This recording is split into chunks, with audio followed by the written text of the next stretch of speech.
The UK government has banned the social media app TikTok from their phones. It comes amid security concerns because TikTok is owned by a Chinese company.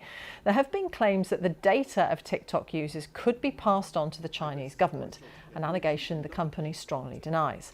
Well, the Prime Minister, Rishi Sunak, has been under pressure from some MPs to follow the United States and the European Commission in banning the app from government devices. Here's the Chancellor of the Duchy of Lancaster, Oliver Dowden, announcing the move in the House of Commons. Mr. Speaker, this is a precautionary move. We know that there is already limited use of TikTok across government, but it is also good cyber hygiene. Given the particular risk around government devices which may contain sensitive information, it is both prudent and proportionate to restrict the use of certain apps, particularly when it comes to apps where a large amount of data can be stored and accessed.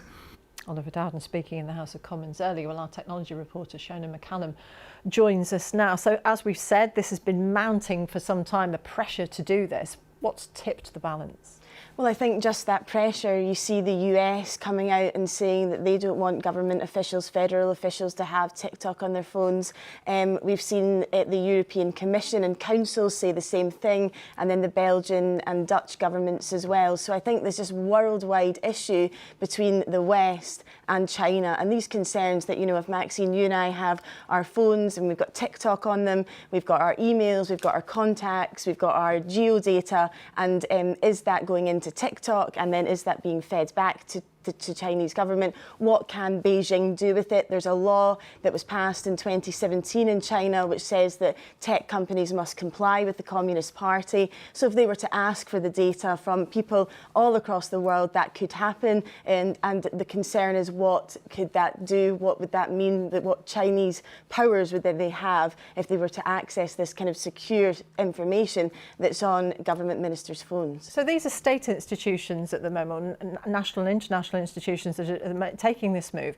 What about the idea of banning us, the members of the public, from having it? Well, I've been speaking to TikTokers, and these are the ones that are living and breathing the app. It's a really fun app. People are on there for hours a day.